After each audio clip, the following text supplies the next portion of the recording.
कल नीट 2025 का पेपर था, ठीक है। पेपर बहुत टफ था अगर हम फिजिक्स को लाते हैं तो, पेपर बहुत लेंदी था अगर हम बायो की बात करें तो, और टफ और लेंदी दोनों था अगर हम केमिस्ट्री की बात करें तो, ठीक है। इवन फिजिक्स में भी बोल रहे हैं कि टफ भी था और क्वेश्चंस भी बहुत ज्यादा कंसेप्चुलाइज थे, मतलब आप उसमें 2-3 कंसेप्ट मिलाकर के फॉर्मुला लगाएंगे तब जाकर के आपसे वो क्वेश्चन बनेगा। और इतिहास में अब तक 2013 से अभी तक अगर हम नीट की बात करें तो ये नीट के इतिहास में सबसे पहला इतना टफ पेपर है, ठीक है। अब हम बात करते हैं बेटा जूलॉजी की, क्योंकि मैं जूलॉजी पढ़ाती हूँ। तो सबसे पहले तो बहुत सारे प्लेटफॉर्म पे बहुत सारे बच्चे बोल रहे हैं कि जूलॉजी बहुत कम पूछी गई है। अगर 100 में से 70 क्वेश्चन बॉटनी के पूछे गए, 30 जूलॉजी के पूछे गए। अपने 90 आते तो अपन ऐसा बोल देंगे कि 90 में से आप ये मान लो कि लगभग 70 या 72 से 73 क्वेश्चन बॉटनी के पूछे गए, 26, 27 से 28 आपके जूलॉजी के पूछे गए। तो मैं आपको बेटा बता दूं कि ये बिल्कुल गलत है। जूलॉजी के 90 में से 41 या 42 क्वेश्चन है, ठीक है। बाकी के लगभग 48-49 क्वेश्चंस बॉटनी के हैं। तो 50-50% जो होता है बेटा वो 50 ना होकर के आप यूं कह लो कि 45-55% हो गया है, ठीक है, जो कि आपके ब्लड में प्लाज्मा और ब्लड सेल्स का रेशियो होता है, ठीक है। तो इतना कम नहीं है आंचल। जो लोग गलत फहमी फैला रहे हैं मैं उन सबका सोल्यूशन यहाँ पर लेकर के आई हूँ कि ऐसा नहीं है।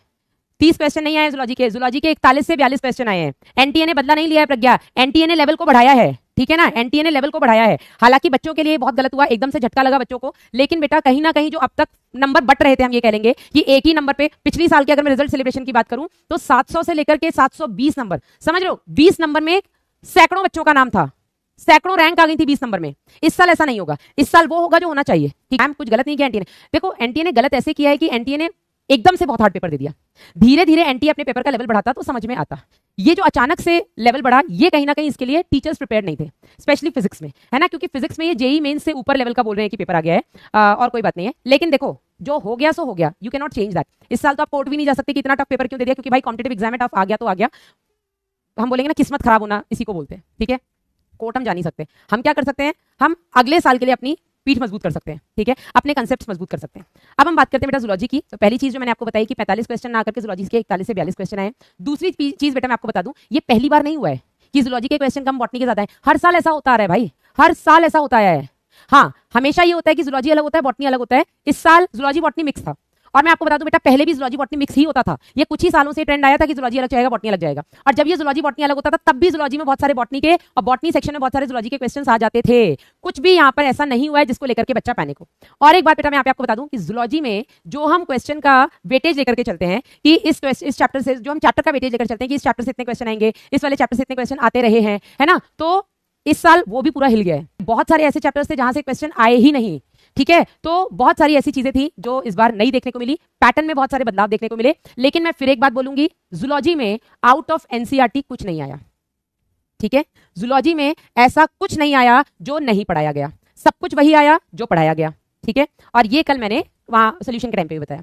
और एक बात मैं यहाँ पर बोलूंगी बेटा, देखो जब बच्चों का सिलेक्शन होता है तो बच्चा थैंक यू बोलता है, बच्चा उसके लिए हमें एक क्रेडिट देता है कि मैडम या सर आपकी वजह से हम ये कर पाए। तो मैं तो हमेशा बदले में बोलती हूँ नहीं बेटा, मैंने तो लाखों बच्चों को पढ़ाया था, सिलेक्शन सिर्फ आपका हुआ है, मतलब हमने तो अच्छा पढ़ाया लेकिन आपकी मेहनत यहाँ पर रंग लाई है ना। तो ऐसे कई सारे बच्चों के मेरे पास कल से फोन और मैसेजेस आ रहे हैं। मैंने कुछ बच्चों के, अभी मैं डेटा पूरा कलेक्ट कर ही नहीं पाई हूँ, बच्चों के फोन आते जा रहे हैं, मैसेज आते जा रहे हैं। मैं कुछ बच्चों के भी नाम बता देती हूँ जिन्होंने मुझे प्रॉपर पहले फोन करके बताया या मैसेज करके बताया, उसके बाद दोबारा उन्होंने बताया कि नहीं मैडम हमने क्रॉस चेक किया, तुम्हारे इतने नंबर बन रहे हैं 650, 612, 645, 620, 620, 610, 648, 676, 676, जो मुझे डाउटफुल है, देखते हैं क्या है, और 670 ये। हालांकि एक बच्चे ने मुझे फोन करके 680 नंबर भी अपने बताए, लेकिन अभी मैं उस पर भरोसा नहीं कर रही हूँ।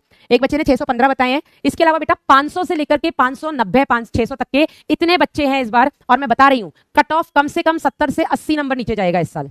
कट ऑफ, यस अमरजीत, इस साल कट ऑफ कम से कम 70 से 80 नंबर नीचे जाएगा। पिछली साल जहां 640 नंबर पर सीट मिलने के मोहताज, मतलब बोल रहे हैं लाले पड़ गए थे, इस साल बेटा 680 नंबर पर, सॉरी 580 नंबर पर भी मेडिकल सीट मिलेगी जनरल कैटेगरी वालों को। इनफैक्ट 570 पर भी मिल सकती है जनरल कैटेगरी वालों को। ओबीसी की अगर हम बात करें तो 560, 570 पे आसानी से सीट मिल जाएगी। एससी एसटी की बात करूं तो 470, 480, 490, 500 आराम से सीट मिलेगी एससी एसटी कैटेगरी में। कट ऑफ नीचे जाएगी इस बार। ये पेपर का लेवल बेटा बहुत खतरनाक है। मुझे याद है 2019 में सबसे पहली बार ऐसा हुआ था कि पेपर बिल्कुल एनसीईआरटी बेस्ड था। 2019 में सबसे पहली बार ऐसा हुआ था कि पेपर बिल्कुल ही एनसीईआरटी बेस्ड आ गया था, या मैं यूं कहूंगी कि सबसे इजी पेपर जो आया था उस समय के इतिहास से, अगर हम 2013 से बात करें तो 2019 में आया था। और 2019 का जो सबसे इजी पेपर था बेटा, उस समय पे कट ऑफ गया था अपना लगभग 580 के आसपास, ठीक है। ये वाला पेपर बहुत टफ है, बहुत मतलब बहुत टफ है, और उसके हिसाब से बेटा कट ऑफ नीचे जाएगा। ठीक है, तो आप लोग बिल्कुल भी टेंशन ना लें। आपके दीदी भैया जान पहचान के जो भी लोग हैं बेटा, जो अभी स्ट्रेस्ड है पेपर को लेकर के, उनको बताइएगा कि पेपर में क्योंकि टफ आया है, देखो पेपर हार्ड आए चाहे इजी है, उसके कुछ ना कुछ प्रॉज एंड कॉन्स होते हैं, है ना, कुछ फायदे तो कुछ नुकसान भी होते हैं। ये जरूरी है, इसलिए मैं यहाँ पर आज डिस्कस कर रही हूँ। बच्चे बहुत पैनिक है, इसलिए मैं यहाँ पर आज डिस्कस कर रही हूँ। कोई अभी प्लेटफॉर्म नहीं है जिससे मैं यकीन के बच्चों से कनेक्ट कर सकूँ, इसलिए बेटा मैं यहाँ पर डिस्कस कर रही हूँ। अगला साल बेटा आपका है इसी कंडीशन से जूझने का, इसलिए मैं यहाँ पर डिस्कस कर रही हूँ। पेपर टफ आया है तो सबके लिए आया है, केवल हिंदी माध्यम के बच्चों के लिए नहीं आया है। और मैं आपको बता रही हूँ, अभी तक यकीन से रिजल्ट आए हैं, हर साल आए हैं, बहुत बच्चों के आए हैं, लेकिन इस साल यकीन हिंदी से कई बच्चों का सिलेक्शन हो रहा है। कई मतलब कई बच्चों का सिलेक्शन हो रहा है। तो तुम्हारे दीदी भैया ने इस बार कई सारे रिकॉर्ड तोड़े हैं इतना टफ पेपर आने के बाद भी, और अगली साल ये रिकॉर्ड तुम्हें तोड़ना है। ठीक है, तो बस कोई दिक्कत नहीं बेटा। पेपर इजी आएगा तो नंबर ज्यादा लाने होंगे, पेपर टफ आएगा नंबर कम लाने से भी चल जाएगा। लेकिन ये ना बोलो कि मैडम एनटीए ने, ठीक है एनटीए ने जो किया किया यार, हम उसे नहीं बदल सकते। अब हम जो हो रहा है या जो होने वाला है उस पर बात कर सकते हैं। तो होने वाला बेटा ये है कि पिछली साल जो 620 नंबर लाकर भी सीट नहीं पा रहा था, इस बार 570 नंबर लाकर भी सीट पाएगा। ठीक है, पिछली बार एससी एसटी वाले बेटा 520 या 510 पे ही समझ गए थे, इस बार एससी एसटी कैटेगरी 470 नंबर पर भी सीट पाएगी। ठीक है, तो ये बेटा इसका फायदा है। टफ पेपर है तो कट ऑफ नीचे जाएगा, और पेपर टफ है बेटा तो एक कंपटीशन का लेवल सेट होगा, समझे या नहीं?